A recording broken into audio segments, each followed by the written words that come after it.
podcast, One Take Jake, where we do the entire thing in one take, no edits, nothing. We're just going to roll with it. And yeah, hopefully it goes well. Today I'm here with my lovely friend, Laura Russell. Laura, anything you want to say? Not a whole lot. She kind of gave me a stink eye when I said friend. We're dating. We're basically engaged. We're getting married over the summer. Is that better? Yeah, that was much better. Okay. Thanks. She's gorgeous. I love her. She's awesome. Let's get going now. Did you say anything? I don't know. Go ahead, say anything. Say something. I was just gonna say that I was excited to be here to talk about some cookies, and it's nice to meet you all, even though I've never met any of you before. Yeah, we're not seeing you face to face. But all right, cool. Yeah, today we're talking about chocolate chip cookies. And before we get into that, I kind of just want to talk about my dear mother. There's 7 kids in my family. 6 of them are boys. The youngest is a girl. And by the time I came around, I'm number 5. I think my mother had kind of just given up on having her little girl. So she gave me the middle name Kay, which is her middle name, her mother's middle name, and it was her grandma's best friend's name, and that's why she gave it to her daughter. I don't know. Basically, it comes from a strong line of women. So pretty exciting stuff.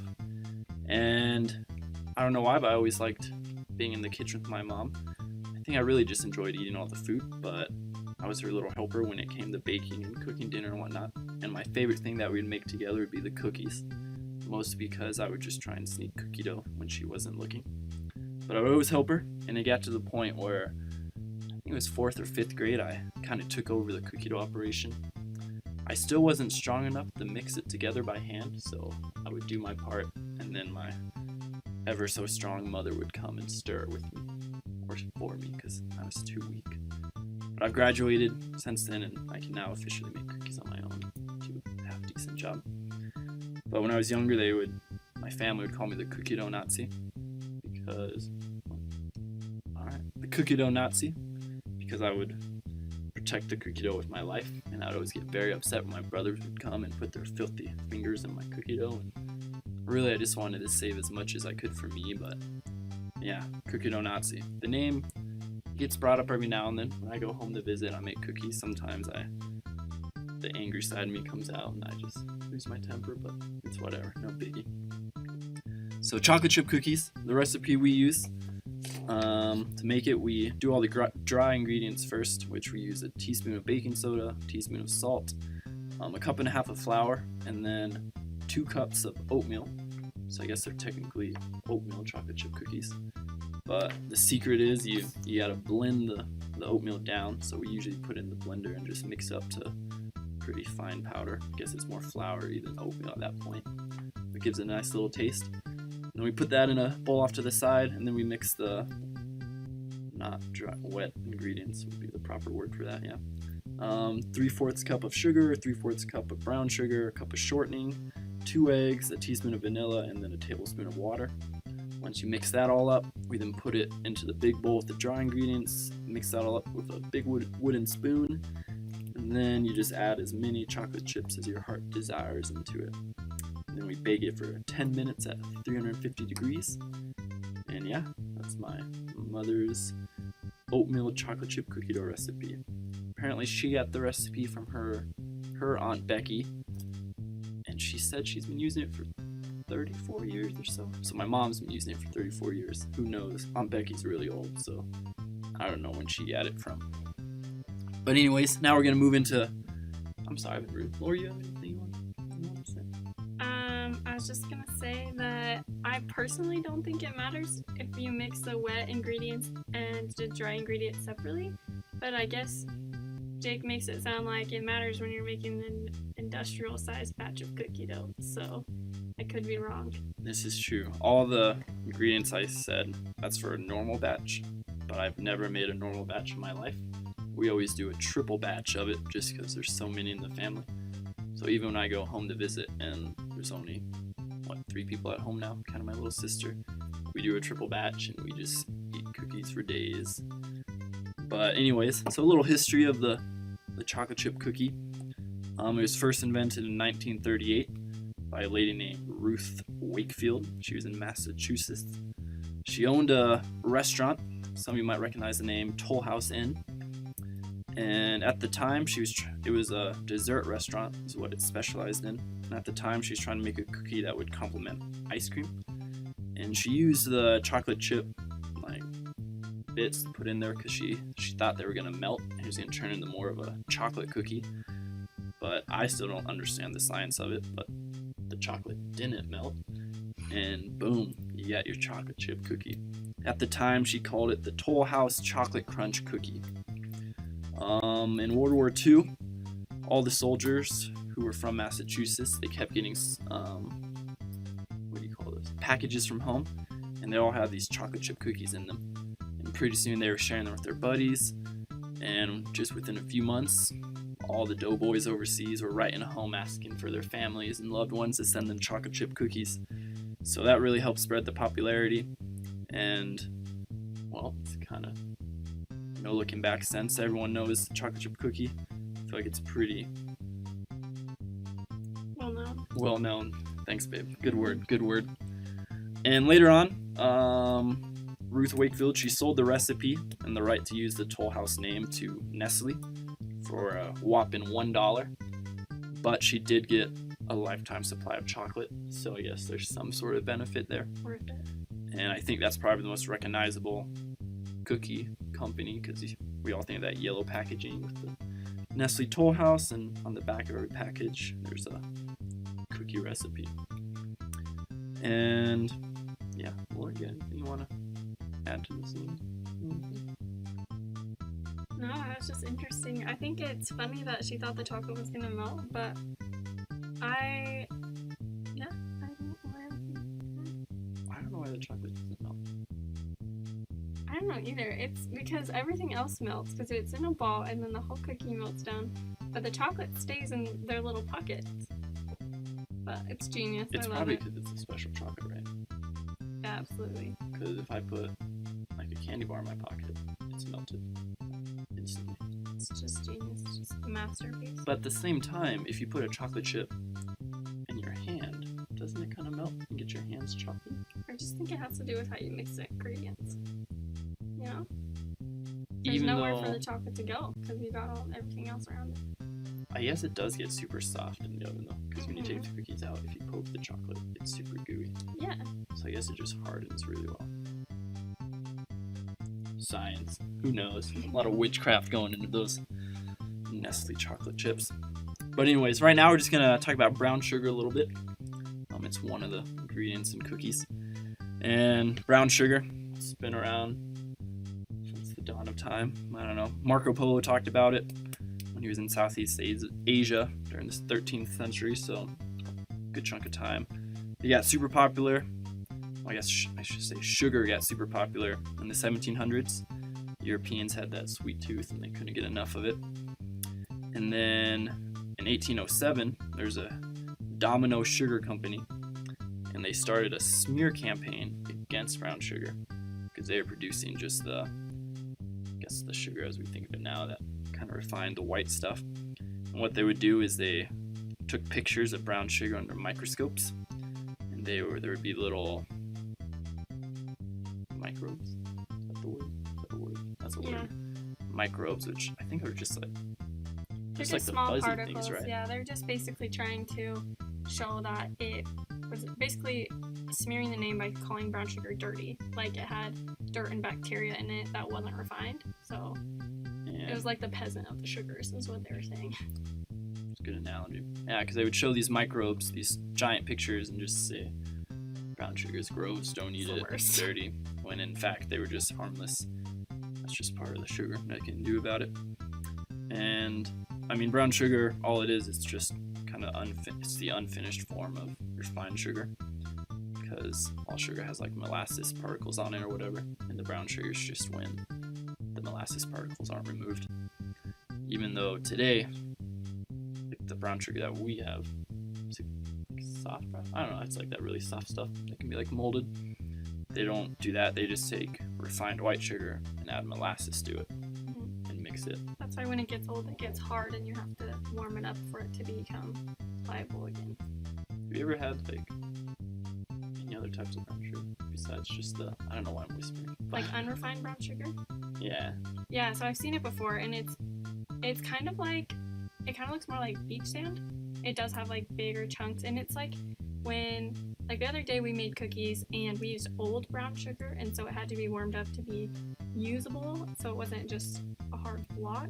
But when we mixed it with the other ingredients, some of the molasses chunks solidified, so it just looked like there was almost like chocolate chips already in the cookie dough, but it's those molasses chunks, so just unrefined just kind of looks like that. It kind of looks more like sand, I guess, more like dirt sand. Because I lived in Russia, they didn't have like the brown sugar we have. They have like, I guess, unrefined. I don't know what you would call it, but it's just like that. And I remember it sucked using it because we tried making cookies over there. It just kind of gives it like gritty taste, I guess, kind of. Yeah, gritty. And when we use that brown sugar to make our cookies, it sinks to the bottom of the cookie and makes the bottom really chewy. So you can definitely tell when it's old or not, but the brown sugar we have now is definitely a lot more refined. Yeah. So I guess now we can just get to rapid fire question portion of the One Take Jake podcast. All right. So in your professional opinion, what makes a good cookie? Well, I haven't personally had your cookie recipe, but in my opinion, the best cookie has butter flavored shortening in it, because you don't need to mess around with that plain stuff or just plain butter, but definitely combine them, have the best of both worlds. And I personally like the taste of sea salt better in my cookies, so I'll use sea salt instead of salt. It's a really minor change, but I feel like it definitely affects the taste. And another thing, just kind of like a tip, is to double the vanilla. So most cookie recipes will call for a teaspoon of vanilla, but if you double it, like, it's not as noticeable as people think, but it definitely is noticeable enough that it makes a wicked cookie. Vanilla is so weird. Have you ever just like drinking vanilla? I wouldn't recommend that, no. Yeah, I don't know. Vanilla's like It smells vanilla so... beans and vodka. Really? Yes. You're lying. No, you can make your own vanilla. My mom did, so it takes like years, but if you take a bottle of vodka and you take some vanilla beans and cut those bad boys open, just stick them in the bottle, let it sit on your counter for like 2 years, you would have your own vanilla extract. Wait, can you get drunk off vanilla? So there's a theory that you can. I mean, I've never personally tried it, but I do know people who have taken like shots of vanilla before. I don't recommend it. Again. Yeah, I mean, it smells amazing. I think vanilla is one of like my favorite smells. But super side note is one of my friends uses vanilla as perfume. I'm not kidding. She takes the vanilla and she just puts some on her finger in the morning. I'm not kidding. Don't laugh at me. She puts them on her neck and on her wrist. And I asked her if it got sticky or anything, but she said it didn't. But she always smelled like fresh cookies because she always used vanilla. And everybody like would comment about how she always smells like really yummy. And I'm like, yeah, it's because she has food on her. But I still remember, I don't know how old I was, but I vividly remember I was measuring vanilla. And I like poured it out, and I was just like, this smells so good. And I licked like the teaspoon, and it was just like a disgusting. Yeah, it's not good. Man, I don't know if you would even be strong enough to get drunk off of it. It's just such a nasty taste. You really have to. You already have to be drunk. Yeah, that's probably true. It's like people get drunk off like mouthwash or something. Yes. It's just fight through terrible it. idea. Don't try that at home. Yes, we are not in any way endorsing getting drunk off vanilla. Or maybe like the pure, what's that? There's like imitation vanilla and then like pure vanilla extract. Yeah. Do you have a preference?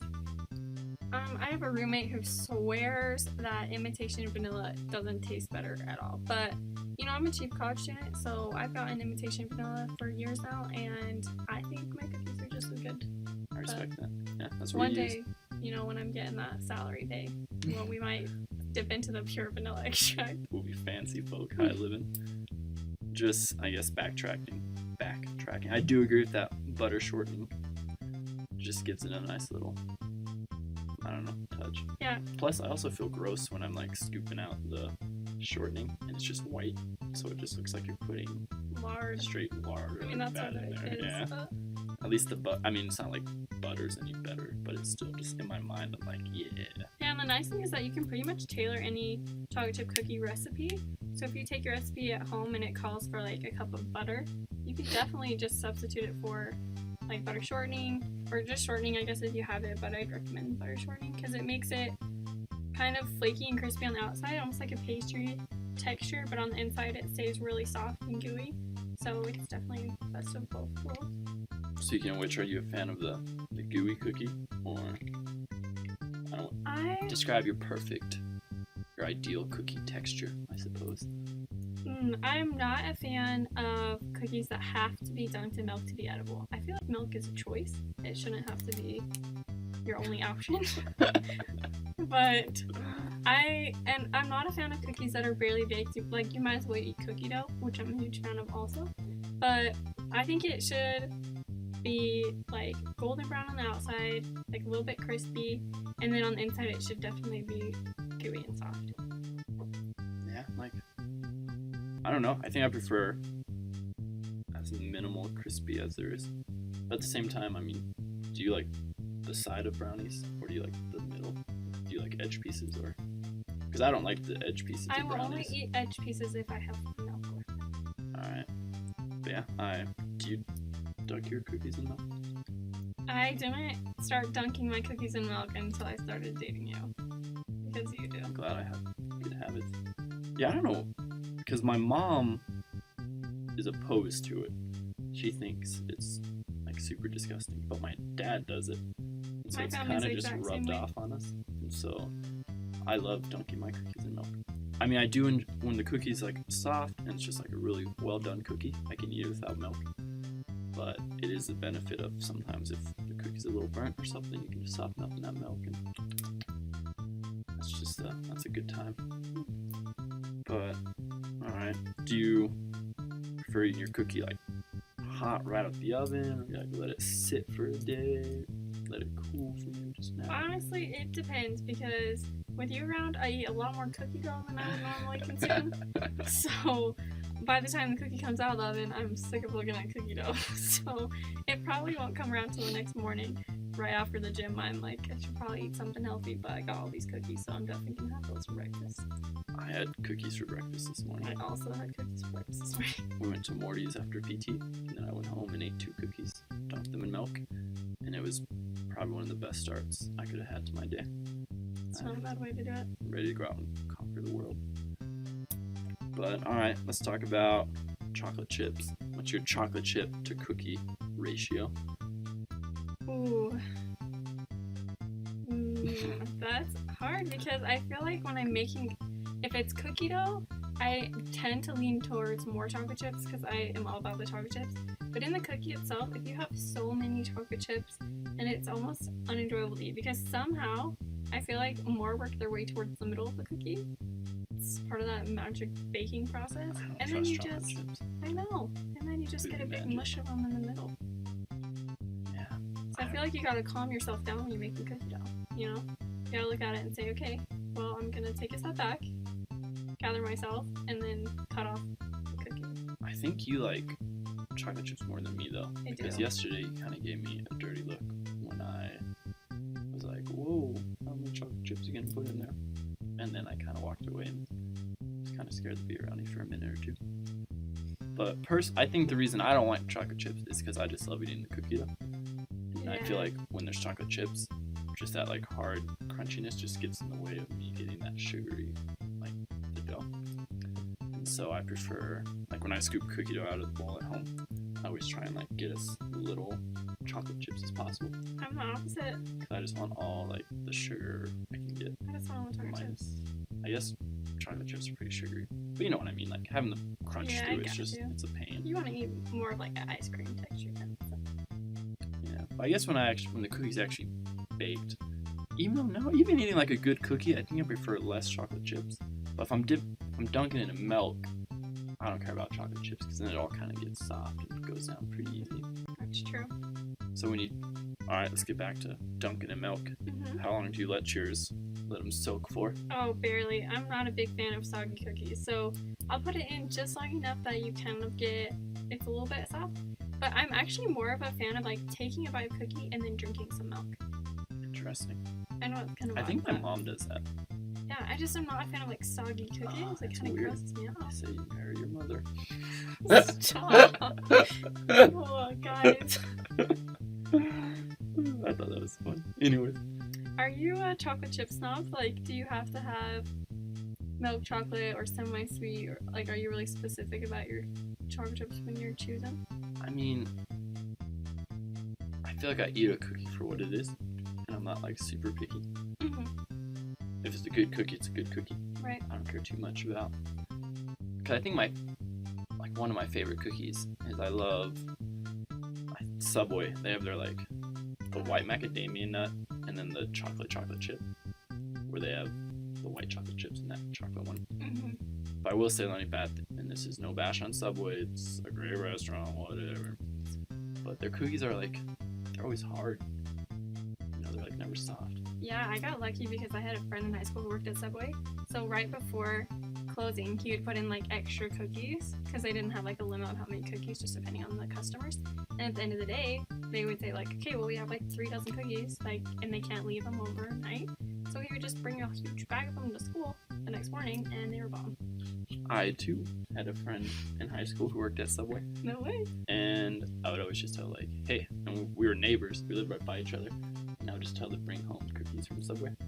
So every now and then I'd just get a text, and I would go over, and she'd give me like a dozen cookies. But they're nice at home because even though they're hard, you can dunk them in the milk. Mm-hmm. But when you're in the Subway store, it's not like you have milk on hand. Yeah, that's true. But they are super good when they're like fresh out of the oven, so they're like still kind of soft. But to be honest, I don't really get Subway very often. I don't even. Back to the chocolate chip. Yeah. I have it's that same roommate, guys. She is picky about everything, but specifically about baking stuff. And her idea is, or her sole religion is that milk chocolate chips are the only kind of chocolate chips that belong in any kind of dessert. And I don't think that's true because the other day I made cookies and I made them with milk chocolate chips, and she was like, hey, these are way good. And I'm like, thanks, I made them with milk chocolate chips. And she was like, I knew it because they're way good. And the next time I made them with, you know, just like whatever the cheapest chocolate chips were, definitely semi-sweet. And she was like, oh, these are so good. Like, I'm so glad you switched to milk chocolate chips. But they weren't milk chocolate chips. It's all in your head. I feel like chocolate and cookies, you can't really go wrong. I feel like it only gets different when you go to like the chocolate chunks or whatever. I love chocolate chunks. I do. You can use less of them than chocolate chips. Yeah, I don't really use them in cookies, but I do enjoy putting them in the freezer and then just snacking on chocolate You chunks. end up seeing them out of chocolate chips. I know. I kind of have a problem, but you still love me. I still love you. Anyways, what about raisins? Oh, babe. Raisins in cookies are the reason I have trust issues. Because I'm just gonna stop right there. You didn't know this whole podcast. This isn't even an assignment. This is just a clever ploy to find out how you felt about raisins and cookies. Because I don't. It might have been a deal breaker. do you like raisins? No, I hate raisins. Oh, I good, hate good. I was gonna say this is a two-way street. For those who can't see, there was sheer panic in her eyes. Wait, when it's over. when Sorry, she I'm thought I walking liked out now. raisins. Let me just set the scene for you. You come home from school. It was a long, hard day in junior high. Your mom made cookies. Junior high. You're It's a freaking toughie. stoked because, you know, you want an after school snack, whatever. You smell the cookies, you run inside, you see those chocolate chip cookies on the counter, you grab a couple of those, run up to your room, pull up whatever entertainment you have, take a huge bite of those, and you get those nasty little grandpa grapes in your cookies. Who? Why was that a good idea? Clearly, Miss Ruth Wakefield had it right from the beginning, so I don't really know who decided to mess with that. But it was a terrible decision. Oh, it's worse if they're oatmeal chocolate chip cookies. Because then it's like 50-50. You really don't know. It's not of God. I'll just say that. I think it's probably Ugh, Satan I just put in don't know. someone's mind. Like, if you're gonna have a cookie, have a freaking cookie.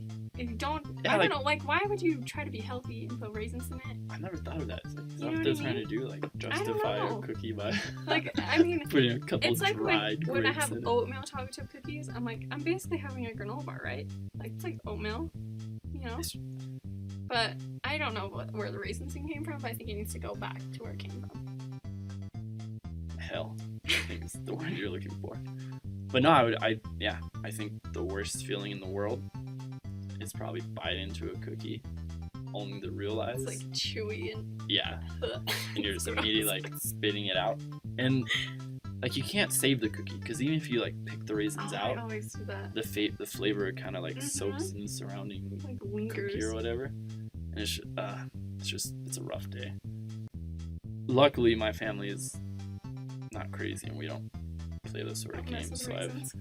it's not very often I have such a terrible experience. But I do feel bad because I remember like I've been to like friends' houses and stuff. They're like mom's made cookies and all like oh cool, I'll take a bite. But, Oh, it's the same with bread though, and too. I don't know how to like politely refuse to eat more cookies because they all know I got a sweet tooth. I love me some cookies, but I don't want those nasty raisin cookies. Yeah, you know when they put raisins in bread too? Yeah, well, they do that like cinnamon raisin Cinnamon bread, raisin bread. which I'm a fan of the cinnamon, but the Love the raisin is raisins. not. We digress. Let's get back to the cookies, I guess. I got any more cookie questions? How many cookies do you think you could eat in like one sitting? Oh, I'm a lightweight.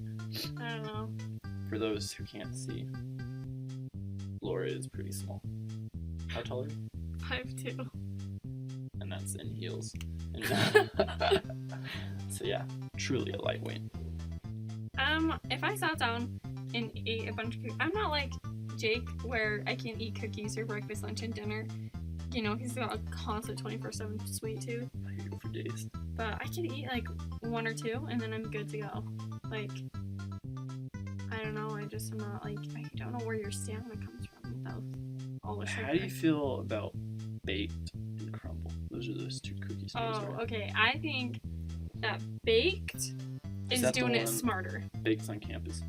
I mean, the one right by campus. not I've on never campus. been. Yes, Crumble is in the old Creperie Right, location. Okay, yeah. So I think Baked is doing it smarter. I think whoever is in charge of their like advertisement stuff definitely winning the game because they are everywhere. They are always promoting, always sponsoring. They donate a lot to charities, so they have a lot of affiliations with like Who different was it? fraternities and companies.